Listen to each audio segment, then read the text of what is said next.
objetivo da aula de hoje é apresentar a vocês uma discussão acerca do desenvolvimento da pesquisa na comunicação neuronal e a influência dessas descobertas para a psicologia.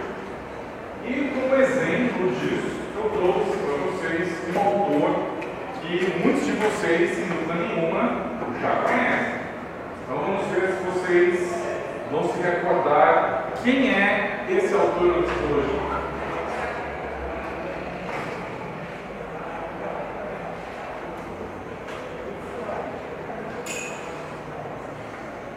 Algum chute? Vocês acham, pessoal? Sim. Será que é? Sim, exatamente. Sigmund Freud, bastante jovem, recém-formado em medicina pela Universidade de Viena, se não me engano, 28 ou 29 anos de idade.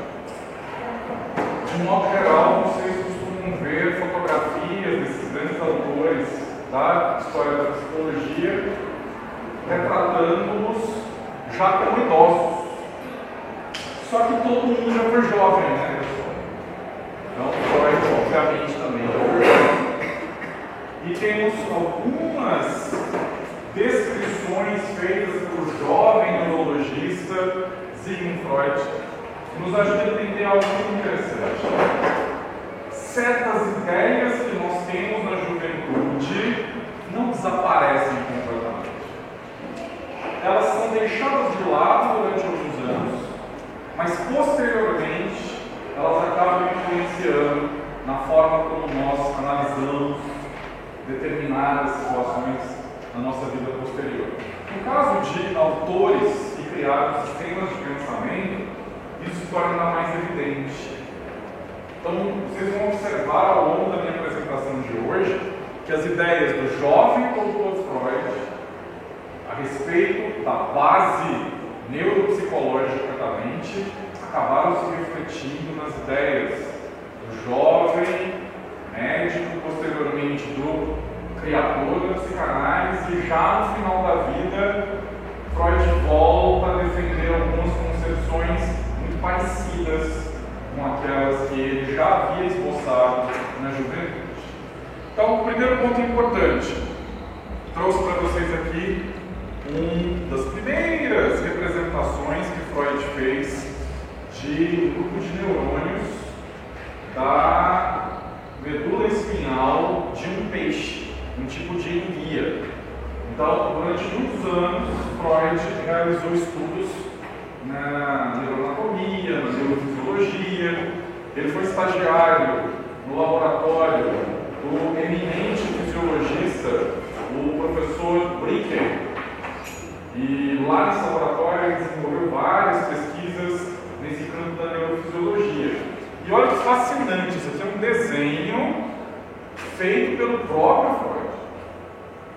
Com base em observação de microscópio, horas e horas e horas e horas de observação de microscópio óptico, evidentemente. E eu quero que vocês observem uma coisa interessante. Isso aqui é uma medula espinhal, né, do peixe.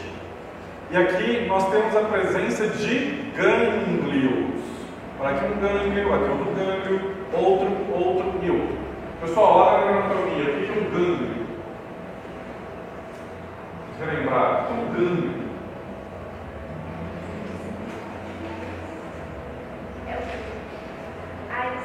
Não sei explicar. Nas suas palavras, o que seria um gânglio? O que ativa a informação para chegar. Não. Por exemplo, eu vi isso hoje, está explicando. Vou ajudar você a recuperar essa informação. Os corpos celulares de neurônios, eles podem estar dentro do sistema nervoso, mas eles podem estar também fora do sistema nervoso. Quando eles estão fora do sistema nervoso, eles formam os gânglios. Então, o que são gânglios? Corpos celulares de neurônios fora do sistema nervoso. Porque observe, isso aqui é a medula espinhal do bicho. Mas, aqui vocês estão observando, essa aqui é a parte dorsal e essa aqui é a parte ventral.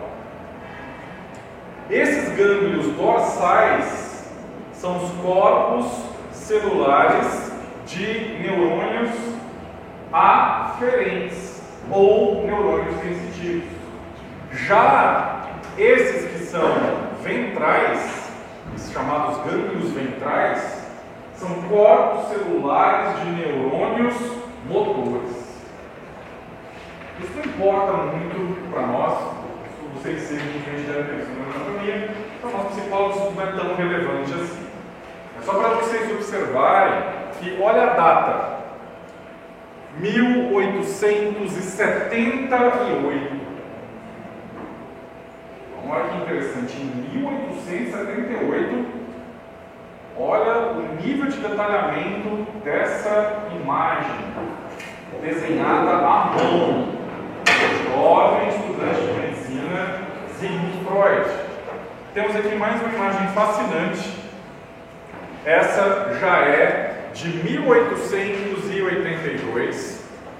E aqui, mais uma vez, ele continua fazendo aquelas pesquisas com enguias, que é o River Crayfish. E aqui observem Freud descrevendo o que, pessoal? Vamos verificar se vocês se lembram lá daquelas nossas primeiras aulas, por objeto, inclusive, da primeira avaliação. Pessoal, o que é isso aqui? Tem um detalhe interessante que vai ajudar vocês a responder. Olha isso aqui. Então, se tem isso aqui, trata-se do que, pessoal? Isso aqui é um núcleo da célula. Isso aqui é um corpo celular. Corpo celular.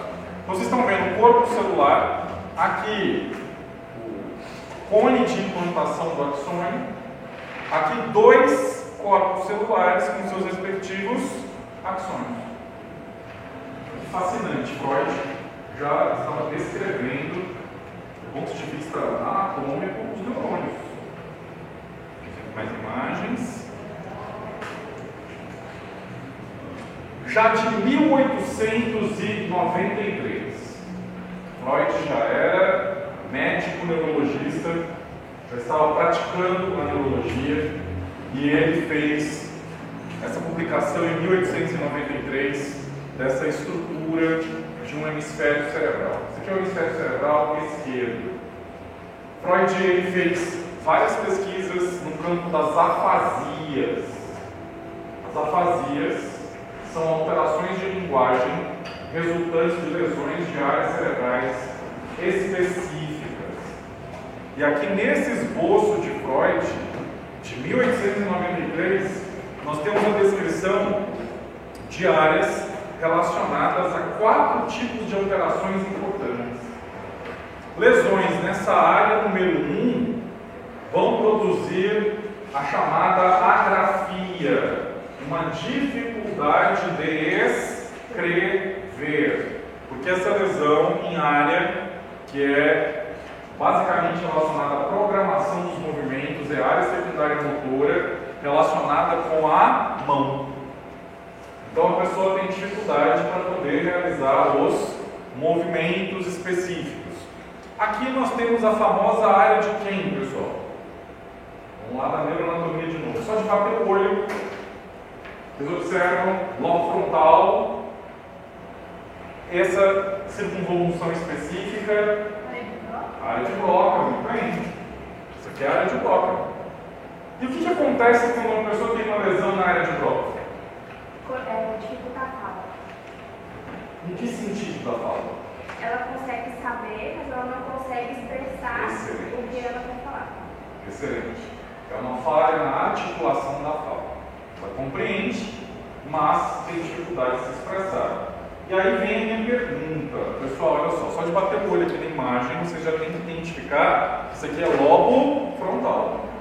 Se é lobo frontal, principalmente essa região que fica mais próxima do sulco central, você tem que imaginar que são áreas dedicadas ao movimento, tanto a programação do movimento quanto a liberação do chamado impulso cortical de saída, que é feito pela área primária motora, que é essa área especificamente aqui. Ó. Isso aqui vocês vão lembrar, pessoal. O que é esse sulco aqui?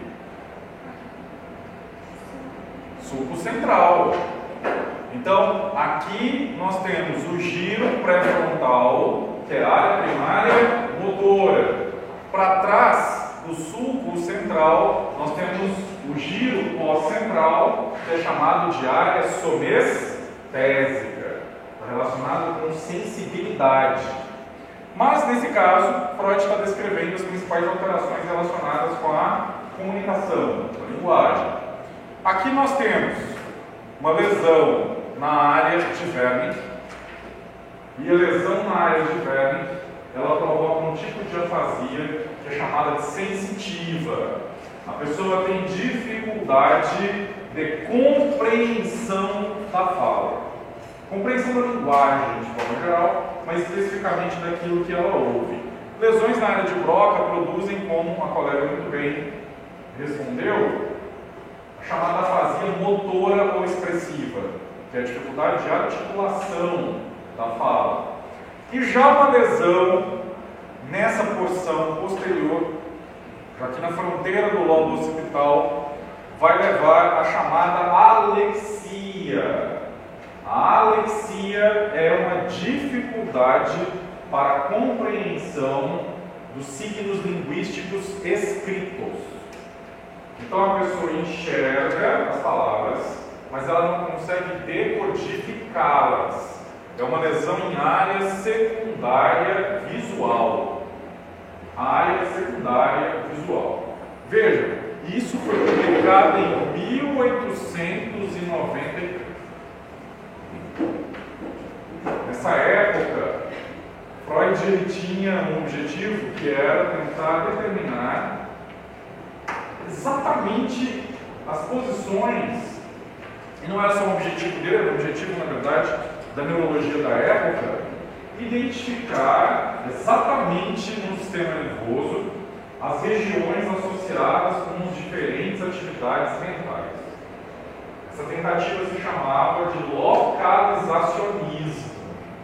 No entanto, o próprio Freud descobriu que o localizacionismo ele funcionava para algumas funções, por exemplo, essas funções linguísticas, mas não funcionava para a maioria da atividade, a maioria dos processos cognitivos superiores.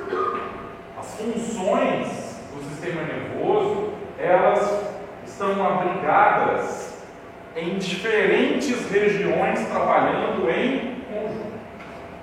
Não é simplesmente uma única região responsável por aquela função. E olha que interessante. De onde que ele tirou essa ideia? Ele tirou essa ideia dos estudos sobre um tipo de transtorno mental muito comum naquela época, a chamada histeria.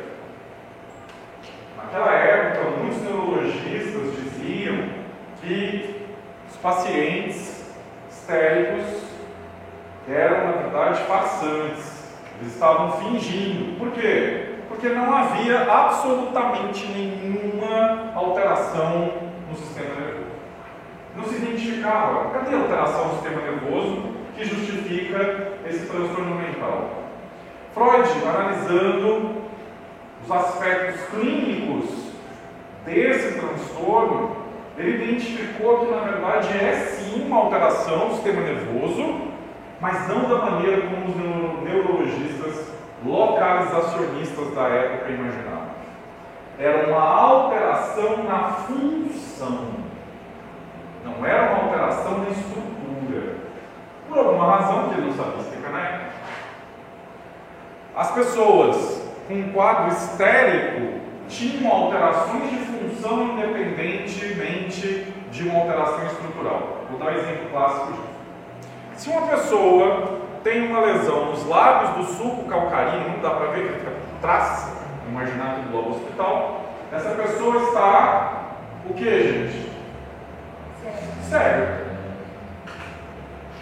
O que acontecia com muita frequência? Os pacientes histéricos relatavam que não estavam enxergando. Mas eles estavam, fisiologicamente, eles estavam enxergando.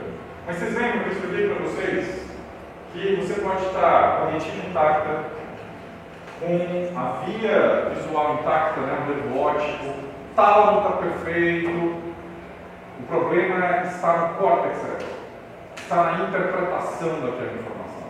Então é possível que, devido a alguma alteração mais global, na época ele ainda não usou a expressão uma alteração psíquica ou psicogênica, ele acreditava que havia uma alteração mais global de várias estruturas que por alguma razão não estavam funcionando muito bem, mas que não era uma lesão específica. A pessoa tinha capacidade fisiológica de ver, mas a incapacidade psicológica de enxergar.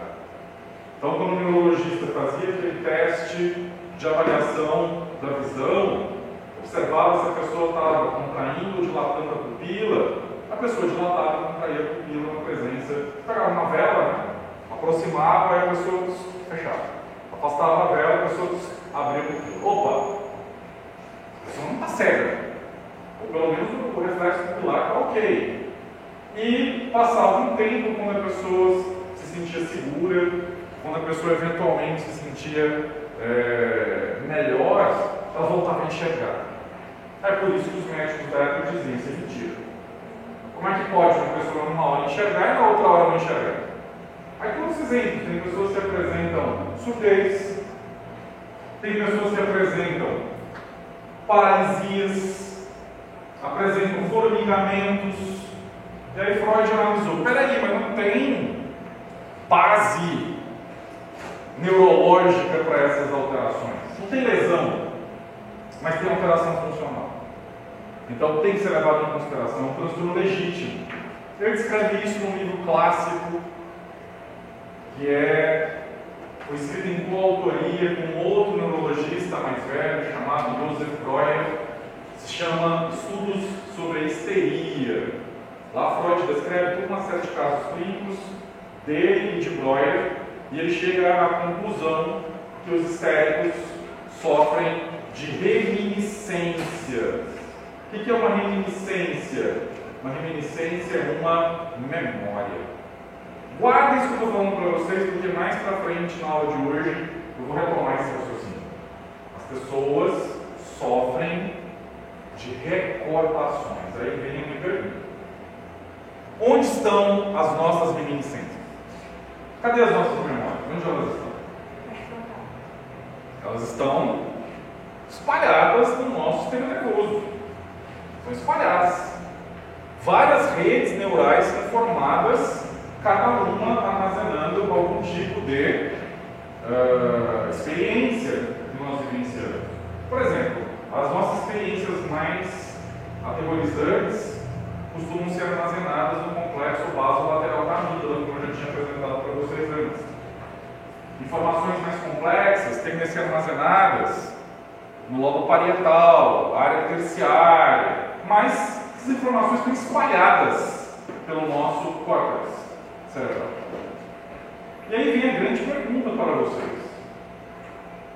Vocês que já estudaram alguma coisa sobre a psicanálise, vocês vão se recordar que o psicanalista dá muita importância ao passado. O psicanalista quer saber muito sobre a história de vida do paciente. Freud desenvolveu uma concepção que, na filosofia da ciência, é chamada de causalidade. O que isso significa? Que para a psicanálise, a causa do comportamento presente é o passado. Aí eu pergunto para vocês: é possível o passado controlar o presente? Como? Reflitam, como o passado é capaz de controlar o presente?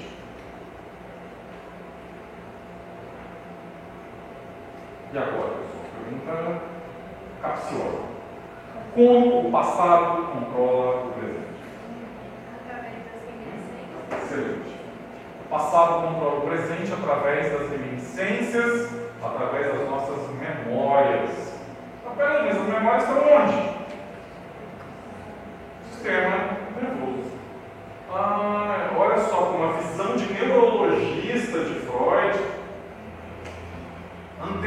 antecipa que hoje em dia nós sabemos que as nossas memórias, os nossos pensamentos não ocorrem no vácuo, não ocorrem no vazio. Memória, pensamento, emoção, comportamento são expressões da atividade do sistema nervoso. Então, se você viveu algo e essa vivência foi armazenada numa forma de rede neural no seu cérebro, isso significa que essa memória continua controlando o seu comportamento hoje. Por quê? Porque ela continua existindo no seu cérebro. Esse é o raciocínio. Essa é a ideia. Parece que alguém ia perguntar ali, por favor. Não ia falar, Já adiantei, né? Então, o que acontece, pessoal? Vou dar um exemplo para vocês poderem refletir melhor sobre isso. Todos nós já passamos por experiências nas quais nós estamos numa situação qualquer, a gente está em casa, está na rua, está na faculdade, e de repente vem uma lembrança que nos entristece. Todo mundo já passou por isso. E dependendo da lembrança, nós nos chegamos inclusive a chorar. Agora analise comigo. Você está chorando por quê? Aquele evento já foi. Mas por que você está chorando? Veja, o evento já foi, mas a memória dele está fisicamente presente onde? No seu cérebro. E aí, por algum motivo, alguma associação de estímulos, um cheiro, uma música, uma palavra, um som, acaba ativando essa rede neural e você imediatamente tem o correlato psicológico que é: nossa, parece que eu estou triste, eu lembrei de tal coisa. Agora eu pergunto para vocês, e se você não lembrar, se você simplesmente sentir, é possível? Sim, gente, é possível. Tem muitas pessoas que choram sem saber porque estão chorando. Tem muita gente que vira e fala assim: nossa, bateu uma tristeza agora. Ou o contrário, nossa, me deu uma alegria. Por quê? Aí nós temos o conceito do inconsciente. Vou falar uma coisa fascinante para vocês. Infelizmente, nos cursos de psicologia, há aquela tendência de se apresentar as diferentes escolas de pensamento como se fossem torcidas organizadas, como se uma necessariamente se contrapusesse à outra. Eu alerto vocês em relação a isso desde o primeiro dia de aula. Não se apaixonem por nenhuma escola de pensamento exclusiva, conheçam todas. Posteriormente, devido aos seus valores, devido à sua atitude, devido a algum evento da sua história de vida, você vai acabar tendo mais simpatia por certos pontos de vista e menos por outros. No entanto, olha que fascinante. Quem demonstra experimentalmente essa concepção de Freud sobre o passado, controlando o presente, através das memórias, é ninguém mais, ninguém menos que os experimentos de Ivan Pavlov. Os experimentos de condicionamento reflexo, eles demonstram como essas memórias podem ser construídas. Como, num outro momento, essas memórias podem ser ativadas a partir do contato com determinadas situações e por aí vai. Então veja que revolucionário. Isso, gente, ó, 1893. 1893. Se eu for mostrar para vocês, possivelmente daqui a umas 2 semanas, vou começar a falar da atividade mental superior. Eu vou mostrar o hemisfério cerebral esquerdo e eu vou identificar praticamente as mesmas áreas que Freud já tinha descrito em 1893. E aí vem a pergunta para vocês que estavam estudando introdução à psicologia, história da psicologia. Vocês viram isso sobre o pensamento de Freud? Essa visão. Por que vocês não viram? vocês não viram porque vocês não leram o próprio Freud. Se vocês lessem a autobiografia, vocês iam ver que ele descreve essa fase da vida dele, em que a ênfase que ele dava era na neurologia. Então, por isso que eu sempre brinco com vocês: leiam os próprios autores. Não fiquem lendo essas compilações de segunda e até de terceira mão. Leiam os próprios autores. E no caso de Freud, existe uma vantagem muito interessante. Está tudo disponível para vocês, na biblioteca da universidade tem, na internet você acha facilmente versões PDF, né?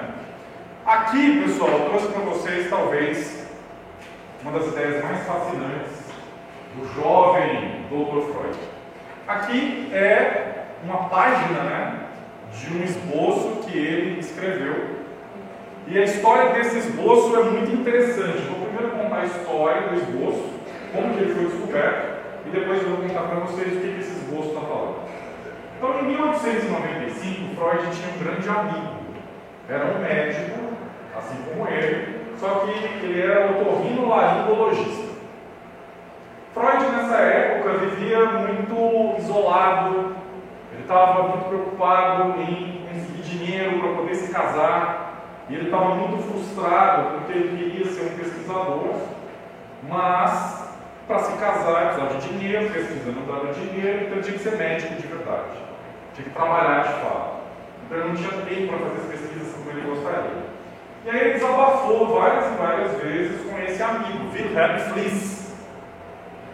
E naquela época, pessoal, as pessoas escreviam muito. Freud sempre gostou muito de escrever. Não é à toa que ele se tornou um escritor prolífico depois. Então, ele escreveu um verdadeiro caderno para o amigo dele, descrevendo algumas ideias que ele estava tendo, mas que talvez ele não conseguisse demonstrar por falta de recursos tecnológicos e por aí vai. E aí, sabe aquela história de você tem um esboço, aí passou a limpo, mandou para o amigo e ficou com um esboço na forma de um caderno. E por várias vezes na vida, Freud jogou esse caderno fora. E sempre alguém resgatava esse caderno do lixo e guardava no cantinho. A última vez que esse caderno foi jogado fora foi numa situação traumática. Vocês se lembram do estudo da história que em 1938 a Áustria foi anexada pela Alemanha nazista.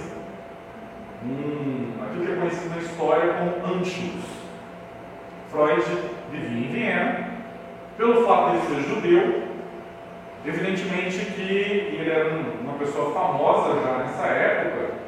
Inclusive, vários dos livros de Freud já tinham sido queimados na Alemanha, naquele movimento que Joseph Goebbels criou de purificação da cultura alemã. E aí, abrindo um parênteses, né? É por isso que, no meu entendimento, nós não devemos censurar nenhuma obra. Ah, não concordo com aquela obra. Escreva uma resenha, critique, escreva um livro contra aquele livro, mas nós não devemos defender que as obras sejam censuradas. Por que eu digo isso? Porque, infelizmente, está começando a acontecer. Já tem relatos de obras clássicas que estão sendo censuradas, reescritas e trechos retirados, porque essas obras são consideradas ofensivas dentro de uma série de critérios do mundo de hoje. Mas veja, isso é um erro. Por que é um erro?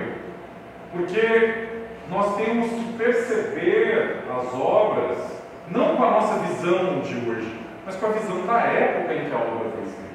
Senão nós entramos num anacronismo. E todas as vezes que eu vejo pessoas censurando livros, filmes, músicas, hoje em dia canais, né, de redes sociais, na hora eu me lembro do movimento de purificação da cultura da Alemanha nazista. É a mesma coisa. Então, se nós não concordamos com aquilo, a gente coloca fogo naquilo. Isso está errado. E não sei se vocês viram, teve uma polêmica alguns anos atrás em relação a alguns filmes, que um exemplo do Vento Levou, que foi retirado de uma determinada rede de streaming, porque várias pessoas se sentiram ofendidas com o teor do filme. É um comportamento semelhante a essa purificação da cultura, né? Fechando as aspas, Freud, então, não era muito bem visto pelos nazistas. Quando eles ocuparam o poder na Áustria, a primeira coisa que eles fizeram foi ir atrás dele. A intenção deles era, eles achavam que ele era muito rico, então eles queriam primeiro extorquir o máximo de dinheiro possível e, se surgisse a oportunidade, não faria mal que ele sofresse algum tipo de violência, enfim, aquilo típico do movimento nacional socialista.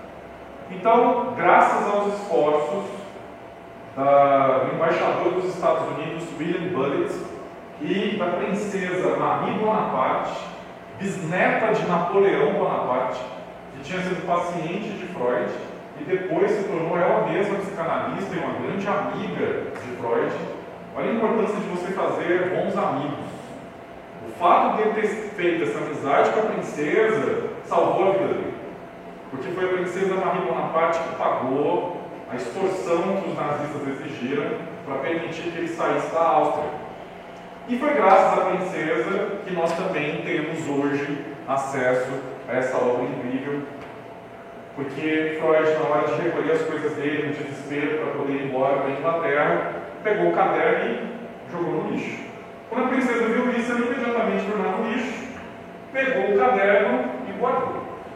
Então esse famoso caderno foi parar na Inglaterra. Quando Freud morreu em 1939, a casa dele, algum tempo depois, foi transformada em um museu. E em 1955, dois jovens historiadores, estavam fazendo inventário dos textos, dos cadernos, enfim, dos pertences de Freud, e encontraram num baú esse caderno. E eles foram ler. Quando eles leram, eles se surpreenderam. Mas isso parece muito com as ideias que têm sido discutidas hoje em dia nas neurociências. Nessa época, em 1955, nós já tínhamos tido um ano antes uma das descobertas mais revolucionárias da história da ciência. Foi quando, utilizando o microscópio eletrônico, descobriu-se que Santiago, Ramon e Cabral tinham razão. Os neurônios não estão fisicamente conectados uns nos outros. Existe aquilo que foi descrito como fenda sináptica. E olha só que interessante esse desenho. Esse aqui é o desenho, né? Ali eu coloquei uma expansão que eu queria mostrar uma expansão maior ainda. Mas de cara vocês estão vendo o que é aqui, pessoal? Olha que genial. Sinapse. Fenda sináptica. Isso aqui, pessoal, que Freud desenhou é uma rede neural. Ele não usou esse nome, mas é uma rede neural. Isso aqui, pessoal, representa uma ideia. Olha que genial, que moderno, digamos assim, né? Hoje em dia nós sabemos que cada uma das nossas ideias, das nossas memórias, são na verdade um grupo de neurônios que estão conectados entre si. Freud, em 1895, já tinha descrito isso. Só que é aquela coisa das vicissitudes da vida, né? Ele escreveu na sua autobiografia algo que talvez a sua esposa, talvez não, tenho certeza que ela deve ter ficado chateada, né? Ele escreveu que ele estava meio que destinado a ser famoso, desde jovem, mas que ele só se tornou reconhecido mais na velhice, porque na juventude o foco dele era em realizar o seu amor. É uma forma elegante, é uma forma delicada de dizer: olha, você me atrapalhou. Você me atrapalhou. Era para eu ter sido famosão há muito tempo antes. Mas as coisas acontecem no tempo que tem que acontecer. Ele fez as escolhas certas na vida dele, ou as escolhas erradas, enfim. O que importa é que isso aconteceu dessa maneira, né? Está aqui a imagem. Olha que fascinante. Nós representamos uma rede neural exatamente desse jeito hoje em dia. O que eu acho mais fascinante é vocês observarem isso aqui, ó. Ninguém sabia disso naquela época. Só havia especulações. E Freud já coloca na sua representação de um pensamento uma rede neural, só que um impulso elétrico, igualzinho nós representamos hoje, só que ele fez isso, pasmem, em 1895. Mais imagens. Aqui, infelizmente, acabou cortando ali em cima. Esse aqui é um esboço que Freud fez num dos seus livros mais revolucionários. Um livro publicado em 1900, denominado A Interpretação dos Sonhos. No capítulo 5 da Interpretação dos Sonhos, Freud lança as bases de uma das suas ideias mais revolucionárias, que é justamente o que esse esboço está mostrando. Então aqui, que acabou cortando a imagem, né? Nós teríamos um mundo e aqui também um mundo. Aqui nós teríamos a percepção e aqui nós teríamos a ação, a atividade motora. De maneira, fazendo como se fosse uma espécie de intermediação de diferentes instâncias da mente. Essa é a descrição gráfica da chamada teoria topográfica da mente. A teoria topográfica da mente estabelecia que a nossa mente, como sendo uma metáfora para as funções do sistema nervoso, era subdividida em 3 províncias. Uma de fácil e disponível acesso, que é aquela que está imediatamente disponível para a nossa capacidade de relatar, que ele chamou de consciente. Uma instância que não está imediatamente disponível, mas que pode ser facilmente acessada, que ele chamou de pré-consciente.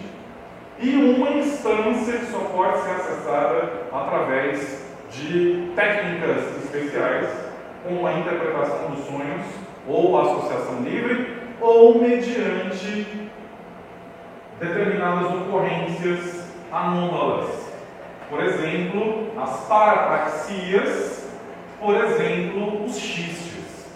Pessoal, vocês lembram lá dos estudos de vocês da psicanálise o que é parapraxia? Ato falho. Talvez vocês tenham aprendido com o ato falho. Vocês lembram? O que é isso? O ato falho é uma coisa mais ou menos assim. Vou contar uma história de uma amiga minha. Eu tenho uma amiga que desde a infância sempre foi profundamente apaixonada pelo idioma inglês. E ela sempre foi encantada.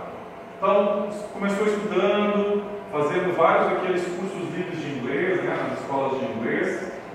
E ela teve a felicidade de os pais dela conseguirem que ela fizesse o ensino médio, né, uma parte do ensino médio, na metade do 2º ano e o 3º ano na Austrália. Então ela foi para a Austrália, estudou 2º ano, 3º ano, e depois que ela terminou o ensino médio, ela ficou mais um ano se aperfeiçoando no inglês. Então ela voltou para o Brasil, super jovenzinha, com 19 para 20 anos, falando um inglês impecável. E ainda aprendeu, evidentemente, aqueles aspectos típicos do inglês australiano, né? Mate, aquelas coisas todas que o australiano utiliza. E quando ela voltou para o Brasil, ela pensou assim: vou fazer letras, português e inglês, obviamente, e quero ser professora de inglês.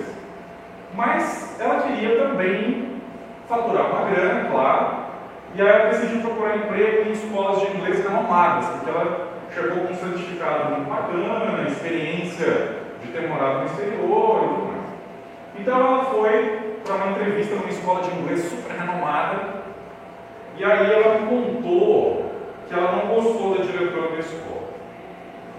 Era uma senhora irlandesa, muito severa, e impôs uma série de regras, e ela meio que se sentiu tolhida. Ela não curtiu. E essa diretora telefonou para ela, dizendo: olha, nessa próxima sexta-feira vai ter uma comemoração de Halloween na escola e você vai começar suas atividades daqui a um mês. Eu queria te apresentar para os alunos, para os colegas professores, só que naquela sexta-feira ela tinha combinado um reencontro romântico com o namorado dela de décadas. Décadas não, né? De anos. Imagina como é que ela ficou. Ela ficou super chateada e com muita má vontade ela foi para a tal da festinha de Halloween. Chegando lá, cada um dos professores subia no tablado e se apresentava para a turma. Aí ela me contou o seguinte, que na hora que chegou a vez dela, ela subiu, sorridente, mas ela não estava muito afim. Aí ela chegou, olhou para as pessoas e disse: "Good night, everyone. I'm very glad to be here." De repente, ela me disse que todo mundo olhou para ela com espanto. Que? Essa aí é aquela jovem que vai vir da aula aqui, que tem curso de inglês na Austrália, que passou 1 ano e meio, quase 2 anos lá. Gente, por que o pessoal ficou surpreso? O que ela falou de errado? O pessoal que entende inglês. Era de dia? Era de noite. O que ela falou de errado, gente? Só vai repetir a frase, por favor. Olha só. Good night, everyone. I'm very glad to be here with you. O que ela falou de errado?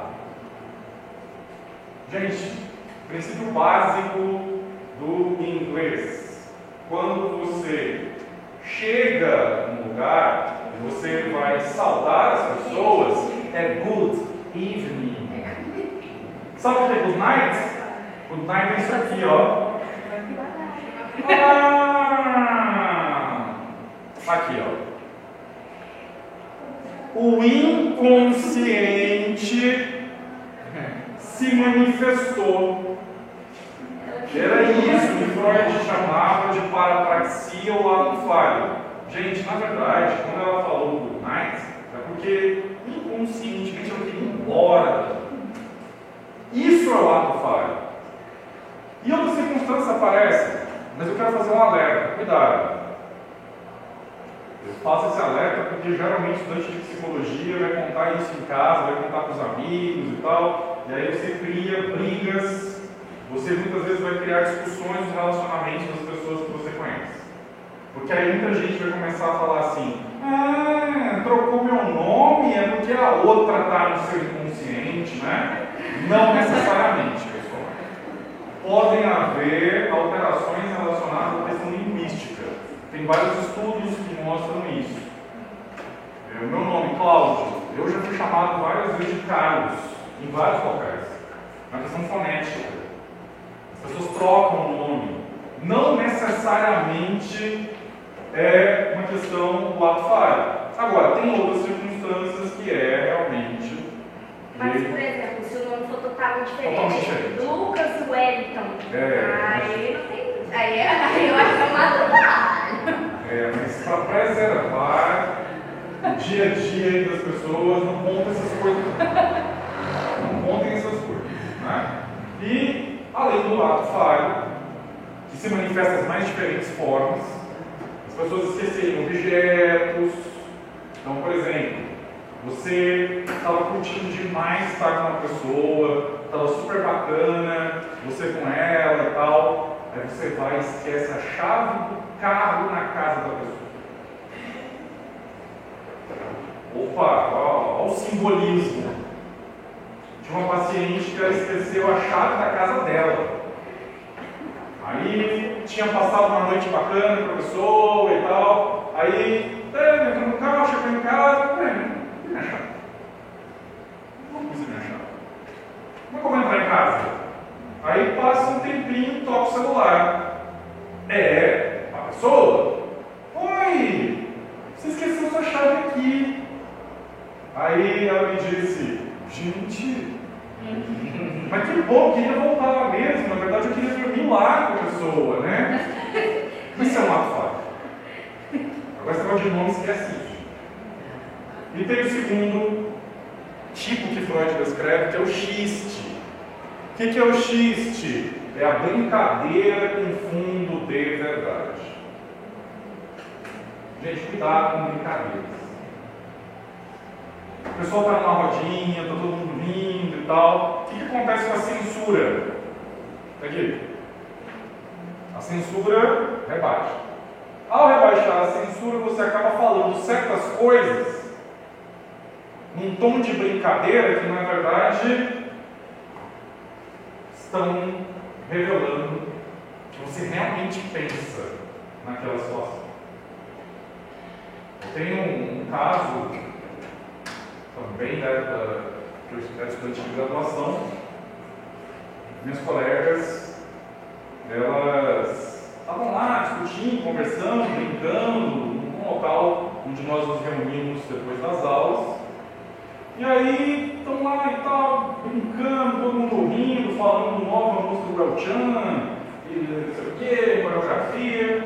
Aí de repente chegou uma outra coleguinha e essa moça, ela era alvo de olhares estranhos. Como assim?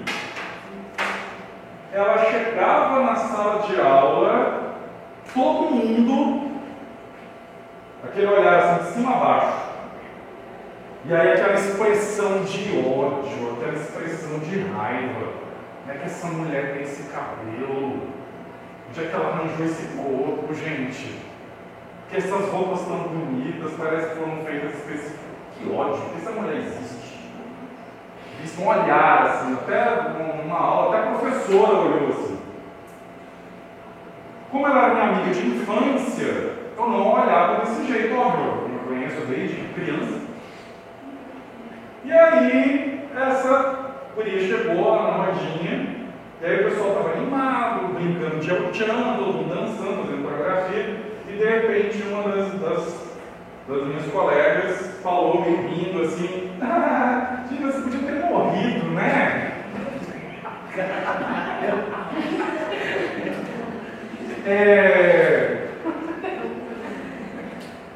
A gente estava onde mesmo? Era o Tia no Havaí, como é que era, coreografia? Aí aquele estudantes de psicologia reunidos, gente, vocês não têm essa experiência, ainda bem, que é a experiência de viver o dia inteiro com seus colegas. Na minha época era assim, então você passava o dia inteiro, à noite, com esse povo, e cria um climão, né, gente? Você ter colegas que são estudantes de psicologia é legal, mas é chato. Vocês já devem imaginar. É legal porque você pode conversar de muitas coisas. É chato porque quando você aprende alguma coisa na faculdade, você quer aplicar. Aí você quer aplicar na sua casa, as pessoas da sua casa não te respeitam. Isso é típico. Ah, não, é na faculdade, né? Essa faculdade chata aí. Aí você vai aplicar em quem? Seus amigos. Mas e se os seus amigos também são estudantes de psicologia? Aí é aquele momento que todo mundo, né, fez aquela autoanálise, não, ato falho, xiste, não, gente, não é ato falho, é xiste. Aí ficaram discutindo, enfim, aquela coisa toda. Então Freud descreveu 3 mecanismos por meio dos quais se tem um acesso ao inconsciente naquela época. Interpretação dos sonhos da associação livre e aquilo que ele descreveu muito bem no livro chamado Psicopatologia da Vida Cotidiana. As parapraxias, né, que são os atos falhos, e os xistes. Mas, gente, isso era a chamada teoria topográfica da mente. Freud mudou sua concepção a partir de 1921.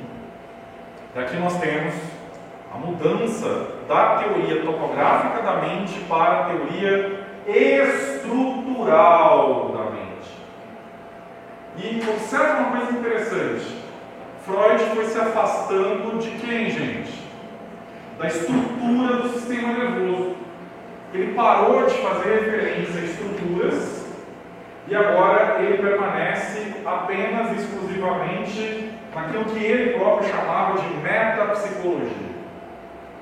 Segundo ele, a psicanálise era uma metáfora para descrever os processos mentais até o momento em que a tecnologia permitisse um conhecimento profundo sobre o funcionamento do sistema nervoso. Então, como ele não conseguia estabelecer onde isso acontecia, aquela história, não consigo descrever onde, eu vou descrever como. E aí ele passou a se focar na descrição de como a nossa mente funciona. E aí, em 1921, num livro revolucionário, perdão, 23, num livro revolucionário chamado O Eu e o Isso. Aqui no Brasil tem a tradução O Ego e o Id. E isso é um problema grave no nosso país. Freud nunca usou essas expressões latinas. Ele usou no original alemão Ich e Es. Eu e o Isso. Mas o tradutor das obras de Freud para o inglês, o britânico James Strachey, resolveu inovar. Aí, para ficar mais legal, ele pegou palavras simples, como eu e isso, e resolveu colocar termos latinos, ego, id, catexia, como termo grego. Freud usava a expressão investimento, Besitzung. E aí o James Strachey chique, não, vou colocar em grego, catexia. Só para complicar o estudo da psicanálise pelos falantes da língua inglesa e de tabela para quem, gente? Para nós brasileiros. Só mais recentemente é que nós estamos tendo a publicação de livros de Freud traduzidos diretamente do alemão. Pessoal, a diferença é muito grande em alguns casos. Muito grande mesmo. Aqui na nossa biblioteca nós temos as duas versões. Tem a versão tradicional, baseada na tradução inglesa do James Strachey, e nós já temos alguns volumes mais novos, traduzidos diretamente do alemão. Né? Então, em 1921, Freud abandona, vou frisar de novo, abandona a teoria topográfica da mente, aquela história de inconsciente, pré-consciente e consciente, e ele passa a adotar esse modelo de desenvolvimento. Segundo Freud, nós nascemos com uma mente primitiva, aqui em alemão, das Es, o isso. Gente, o que é isso? Em português, o que significa, entre aspas, isso?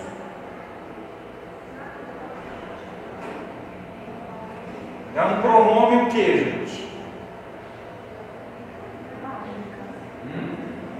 Maldade, né, pessoal? Vocês pensaram que nunca mais na vida de vocês iam lá ter análise morfológica, sintática. Gente, isso é um pronome indefinido. E eu? Definido? Eu. Isso. Isso é algo indefinido. É a nossa parte biológica. Pessoal, vocês já viram um bebê e uma criança pequenina? Bebê e criança pequenina gostam de alguém? Eles gostam de quê? Eles gostam de comida, eles gostam de conforto, eles gostam de afeto, carinho físico, mas eles não estão muito aí com você. Vocês já viram crianças pequenas interagindo? Parece uma gangue de delinquentes. Um vai lá e toma coisa do outro, o outro morde, o outro bate. Crianças de 2 aninhos, gente. Nós podemos dizer que essas crianças são más? Claro que não. Elas se comportam como o quê, pessoal? Como seres biológicos. Gente, um ser biológico, que é o que na vida? Conforto para si mesmo. E o outro é problema do outro. Traduzindo uma linguagem técnica da psicanálise. Acabei voltando. Essa parte da nossa mente, ela funciona de acordo com o princípio do prazer.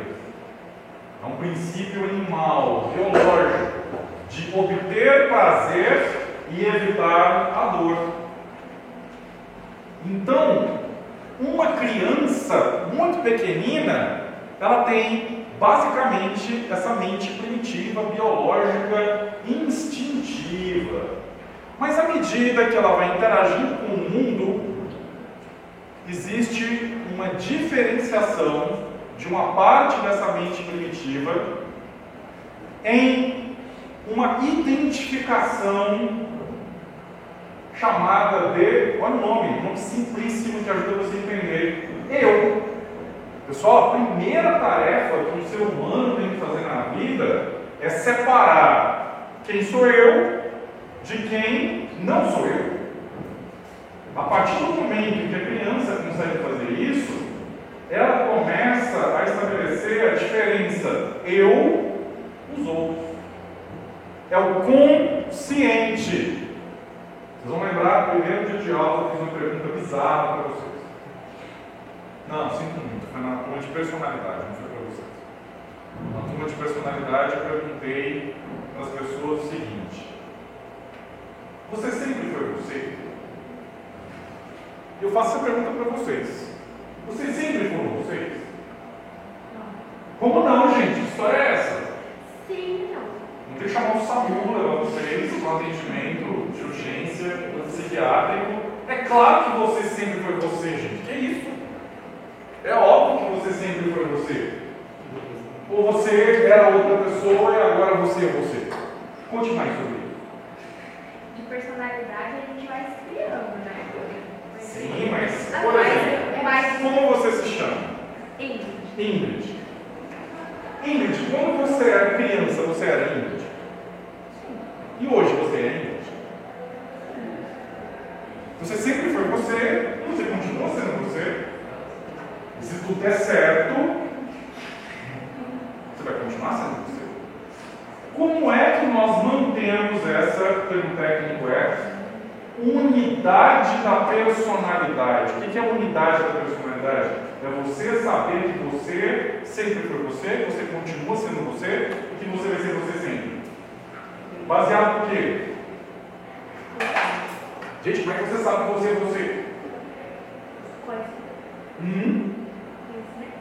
Conhecimento que está armazenado onde? Memória. Memória. Ah, então é por isso que as pessoas que apresentam demência, elas deixam de ser parcialmente e, infelizmente, à medida que avança a demência, elas se despersonalizam. Pessoal, nós somos as nossas memórias. Se você perder as suas memórias, você deixa de ser você. Então, o que dá unidade e continuidade para a nossa personalidade é a memória. Então, a Ingrid sabe que ela sempre foi Ingrid porque ela tem memórias dela. Eu sei que eu sou Cláudio, eu sempre vou ser Cláudio porque eu tenho memórias relacionadas a mim. Veja, o que vai mudando ao longo da vida? A interpretação que nós fazemos das nossas memórias. Por isso que um dos objetivos da psicoterapia é ressignificar as memórias. Vocês estão vendo que tudo está convergindo de novo para aquela primeira ideia que Freud teve quando ele era um jovem estudante de medicina. Jovem não, já era um jovem médico, né? Já era neurologista. Que é aquela concepção das histerias. As pessoas sofrem de memória. E qual é a única maneira de você se curar? Olha que interessante. A melhor forma de esquecer é lembrar. Por que, gente? Que a melhor forma de você esquecer algo que te faz sofrer é lembrar disso. Como assim? Com base nisso que eu estou explicando para vocês. Por que lembrar o que faz você sofrer vai te libertar desse aprisionamento? Por exemplo, você fica triste por causa de um fim de relacionamento, mas você lembra por que terminou. Isso, você está ressignificando a memória. Você quer ver um fenômeno que acontece com muita frequência? Eu vejo muito isso nas minhas pacientes. Vocês nunca perguntaram, mas eu vou já responder preventivamente. Por que eu só falo de pacientes mulheres? Porque a maioria das pessoas que procuram atendimento psicológico é composto por mulheres. Uma série de razões culturais. Então, muitas das minhas pacientes que terminaram relacionamentos, elas experimentavam um fenômeno que vocês já devem ter visto em amigas, ou até mesmo vocês mesmos já vivenciaram, que é a romantização nostálgica de momentos com a criatura. E faz parte da terapia fazer você parar de lembrar do pôr do sol de mãozinha dada e lembrar do dia que ele gritou com você. Vários pacientes que eu atendi vinham de relacionamentos abusivos. E aí, depois de um tempo que a pessoa se separa, ela esquece da agressão psicológica, esquece das humilhações e vai lembrar do dia que ele pintou um quadro com o nome dela. Sim, mas depois disse coisas horríveis. Ah, mas uma vez ele me levou para uma viagem linda. Mas ele passou a viagem inteira te humilhando. O papel do terapeuta é fazer a pessoa dar um significado realista para a memória. Você ressignificando a memória, o que acontece? Você coloca aquele evento dentro daquilo que se chama de baliza espaço-temporal. O que é uma baliza espaço-temporal? É uma gavetinha lá na sua mente, em que você, olha, então, tem relacionamento com aquela pessoa? Sim. Ela fez muito mal? Fez. Tive bons momentos com ela? Tive. Mas o saldo final foi negativo. Então, acabou. Esse é o raciocínio. Porque se a pessoa não fizer isso, ela vai constantemente ser assaltada pela nostalgia dos bons momentos. Esse é um perigo muito grande de uma situação como essa, né? Por que essa memória seletiva acontece? De a gente só lembrar dos momentos bons? É a questão do hábito que a pessoa desenvolveu num relacionamento abusivo. Não só abusivo, mas relacionamentos com situações ruins. Porque veja bem, a pessoa agora está sozinha. Ela estando sozinha, ela começa a entrar em contato com uma das coisas mais angustiantes que existe. Quem adivinha? Quando você está sozinha ou sozinho, com que você começa a entrar em contato? Que antes você não tinha tempo para entrar. Consigo mesmo. Exatamente, consigo mesmo. E ao entrar em contato com você mesmo, sabe o que você vai descobrir? Algumas coisas que você não acha muito legais em você. Você começa a perceber que talvez você não seja a pessoa que você gostaria de ser nesse momento. E aí bate a saudade da distração. Aí é o momento que vem a nostalgia. Ah, mas se o fulano ou a fulana estivesse aqui. É por isso. Então faz parte do processo você aprender a lidar com o confronto consigo mesmo. Por que as pessoas, quando se separam, têm a péssima ideia de sair? É a pior ideia que você pode ter.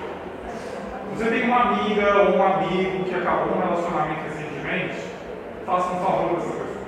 Manda ela ficar em casa. Não vai sair. Aquela história de que só o amor pode curar o outro amor, não é falso. Mas, gente, não é de um dia para o outro. Não é de um dia para o outro. Vou citar um exemplo que eu vou voltar a ele na parte de fisiologia endócrina, mas só para vocês entenderem esse raciocínio e a gente voltar aqui para a discussão, né? Imagine a seguinte situação, pessoal. Imagine que você decide viajar.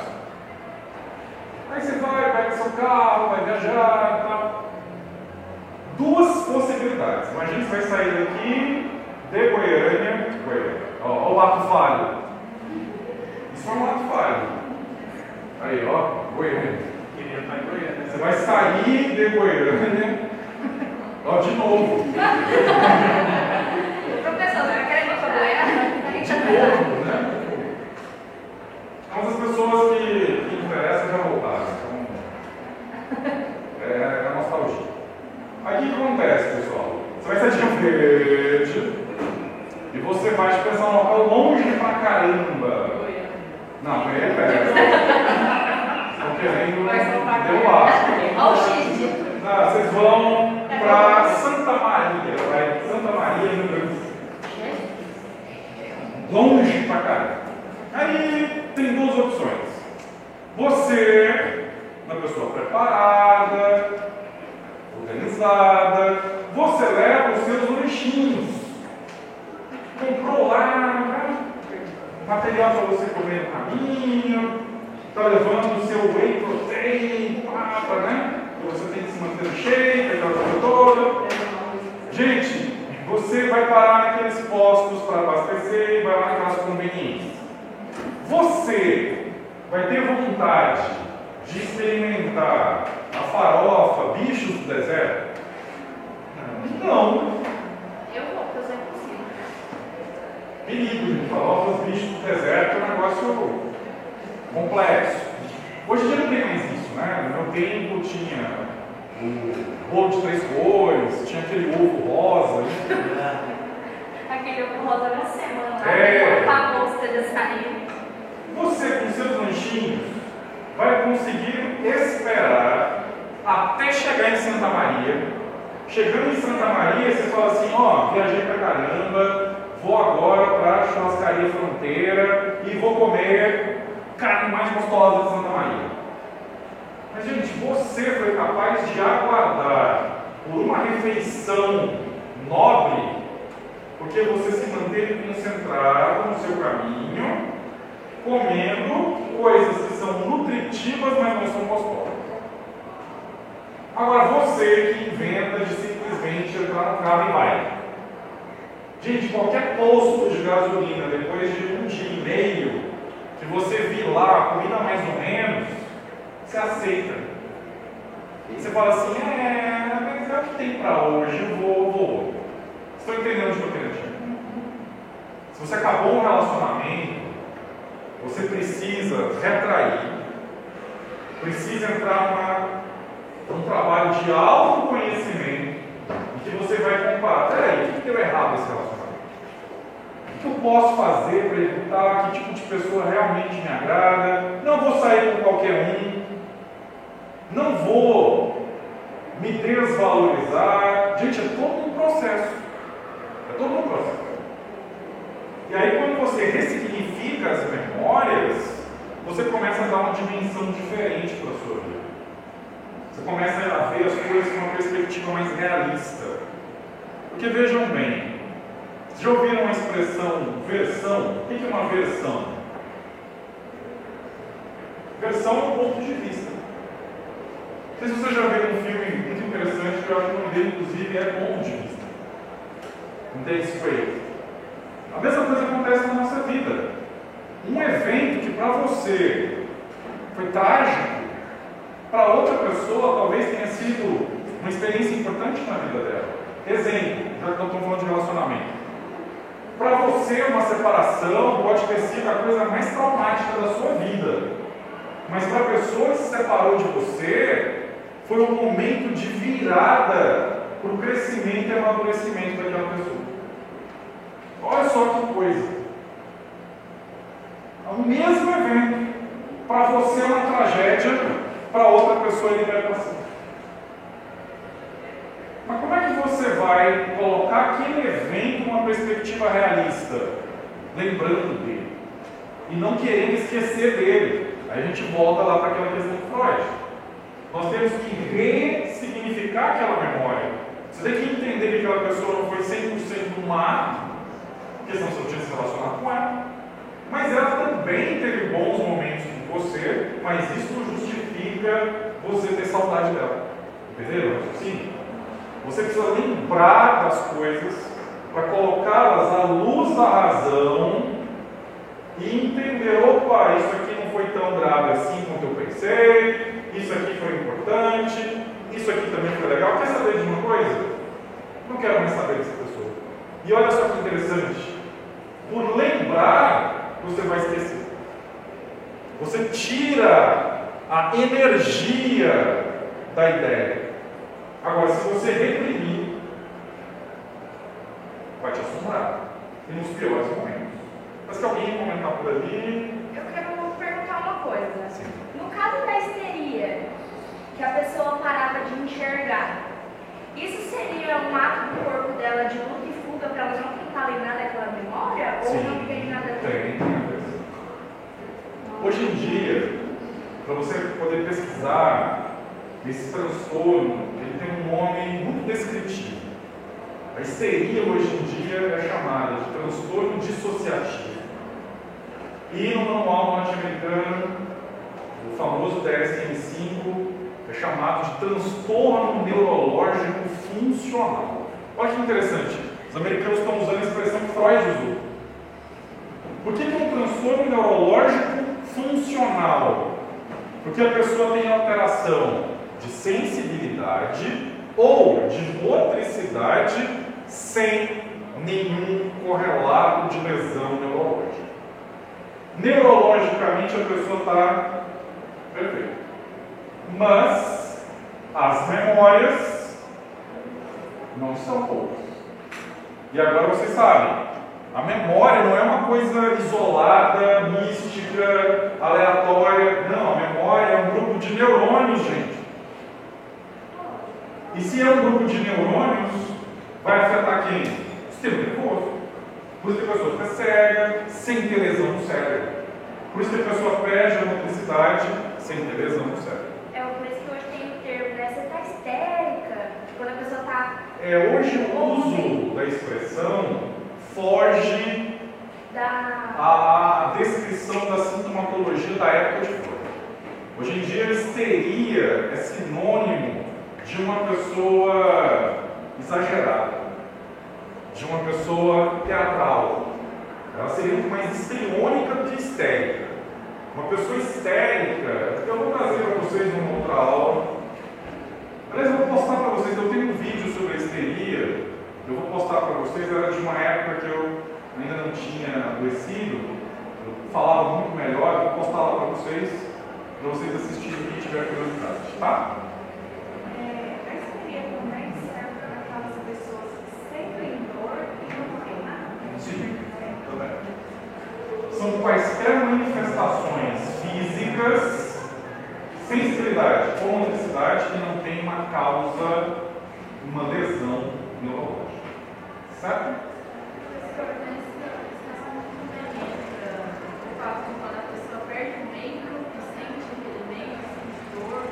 Não. Esse é um fenômeno fisiológico. Esse fenômeno se chama síndrome do membro fantasma. Existem ainda conexões, vias aferentes, que a pessoa imagina, a pessoa teve que amputar o antebraço. Mas ainda tem parte daquela via sensitiva que chegava e inervava o antebraço e a mão. Então, o que pode acontecer algumas vezes? Alguma atividade elétrica naquela região vai ser interpretada pelo córtex cerebral como sendo: meu dedo está coçando, a pessoa não tem mais dedo. Seriam os resquícios das vias permanecendo. A síndrome do membro fantasma é uma demonstração daquilo que eu estava comentando. Nós sentimos um cérebro. A partir do cérebro que nós vamos sentir. Né? Pessoal, prosseguindo para a gente encerrar aqui o raciocínio, vou falar brevemente do trabalho do professor Eric Kandel, ganhador do Prêmio Nobel de Medicina e Fisiologia do ano de 2000. E eu trouxe para vocês trechos da palestra que ele fez no dia em que ele recebeu o Prêmio Nobel, em 8 de dezembro de 2000. Olha o título: A Biologia Molecular do Armazenamento de Memória, um diálogo entre genes e sinapses. Aí vocês devem estar pensando assim: que aleatório! O professor estava falando de psicanálise, estava falando de Freud, mas de repente, genes e sinapses. Calma, vamos ver o discurso do professor Kandel. Eu trouxe a primeira parte da transcrição do discurso e vocês vão ver por que eu fiquei falando de Freud esse tempo. Desde o início, meu propósito em traduzir questões sobre a psicologia da aprendizagem na linguagem empírica da biologia, não foi para substituir a lógica da psicologia ou psicanálise com a lógica da biologia celular e molecular, mas sim para tentar reunir, vou frisar de novo, reunir essas duas disciplinas e contribuir para uma nova síntese que combinaria a psicologia mentalista da memória, do armazenamento de memória, que é quem? A psicanálise, com a biologia da comunicação neuronal. Então, o Prêmio Nobel de Medicina de 2000 teve inspiração para o trabalho da vida dele na psicanálise. Porque quando você lê a obra de Freud desde o início, você pega os trabalhos do jovem Freud, você entende que tem um percurso. E a base é o que, gente? O funcionamento do sistema nervoso. Mas o problema é que quando se ensina psicanálise nas faculdades de psicologia, pega-se textos aleatórios de Freud, e muitas vezes nem do próprio Freud, mas de alguém que escreveu sobre ele, e aí vocês ficam com aquela ideia de que Freud era um sujeito muito louco, que só falava de sexo o tempo inteiro e que colocava a culpa nas neuroses das pessoas, nos pais. É mais ou menos essa visão que o pessoal tem, totalmente errada, totalmente equivocada. E você só vai se libertar dessa visão se você fizer o quê? Ler o próprio autor, pegar o próprio livro e estudar o pensamento daquele autor. Olha que bonito isso aqui, pessoal. Cadê onde eu estava? Aqui.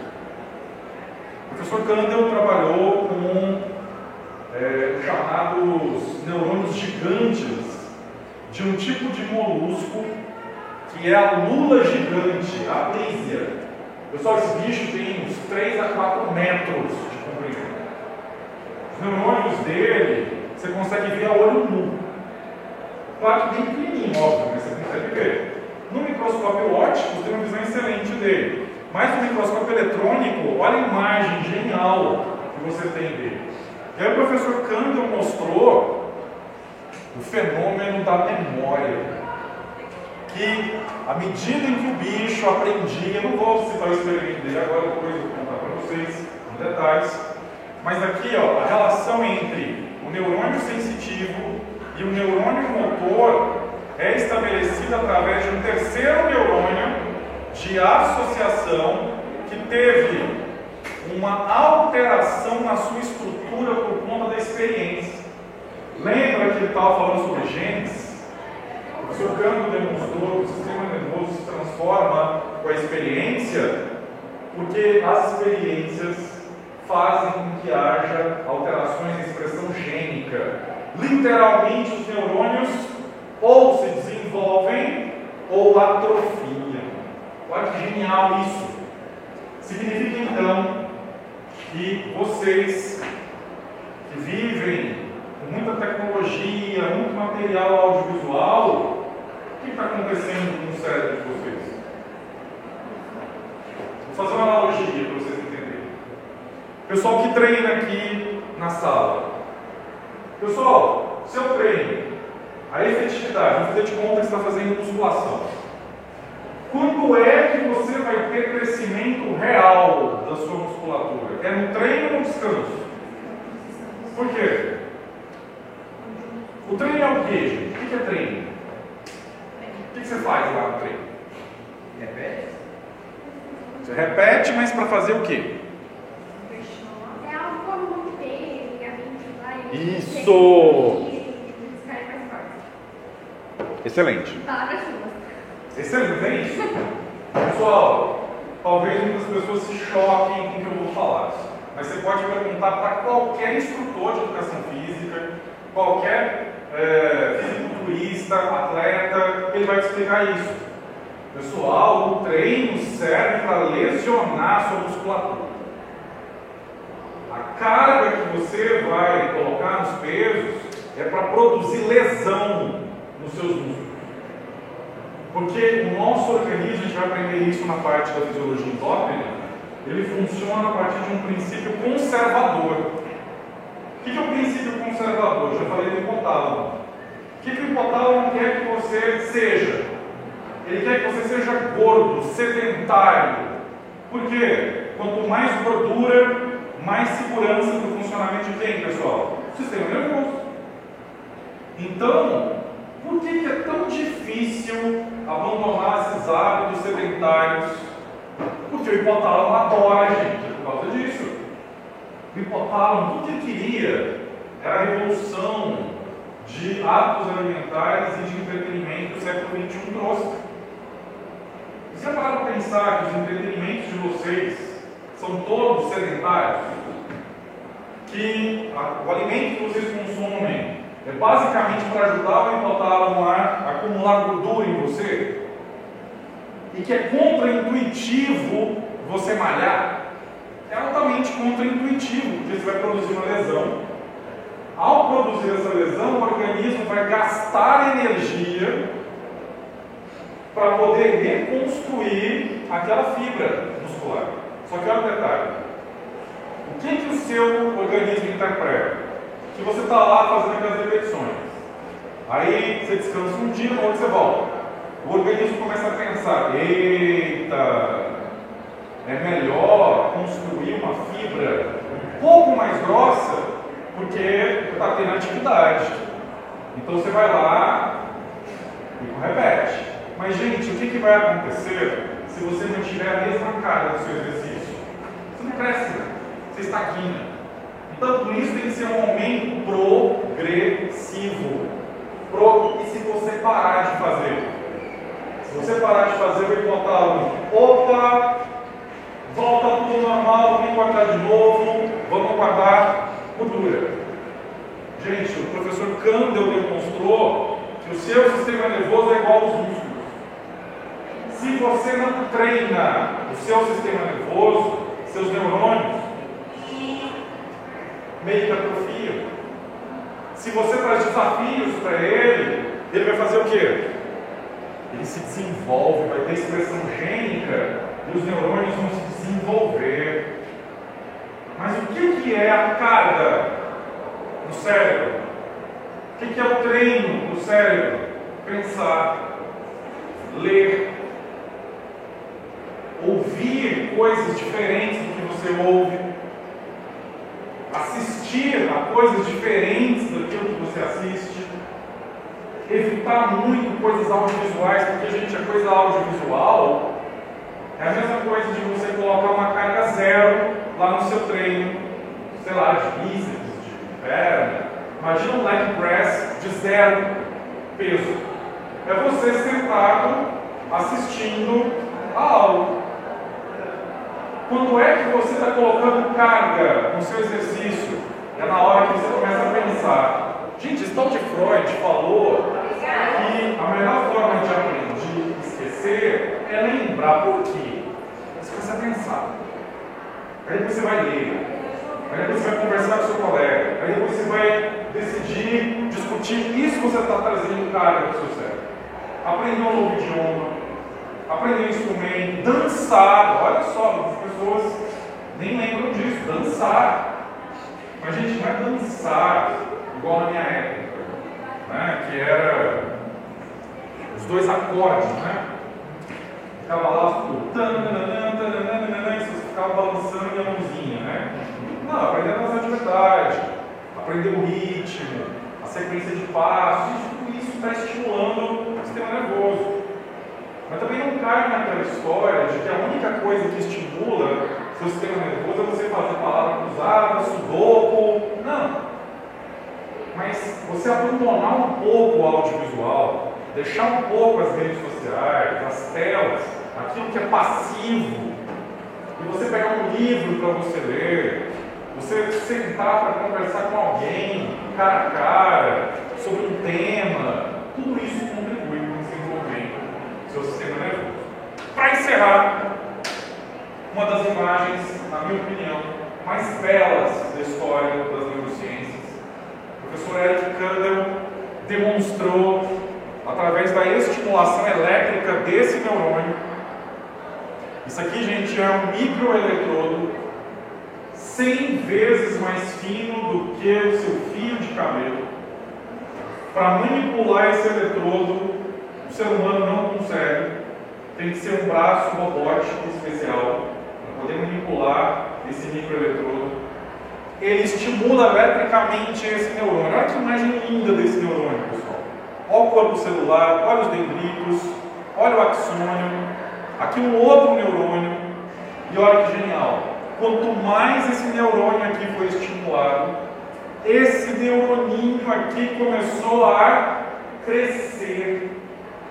Ele foi crescendo, e aí no final, olha o que aconteceu, pessoal. Ele conectou esse neurônio com esse outro, formando uma memória. Vocês estão vendo a imagem de uma memória. Isso para mim é uma das imagens mais belas que existe nas neurociências. Não é à toa que ele ganhou o prêmio Nobel. Ele provou algo que era alvo de discussão na psicologia há milênios. Onde estão as memórias? Hoje nós sabemos. As memórias estão no nosso cérebro, na forma de redes neurais, que são construídas por um mecanismo que eu vou ensinar para vocês, que é um mecanismo chamado potenciação de longo prazo. Mas isso só posteriormente, tá? Pessoal, acabei tomando um pouco a mais do tempo de vocês.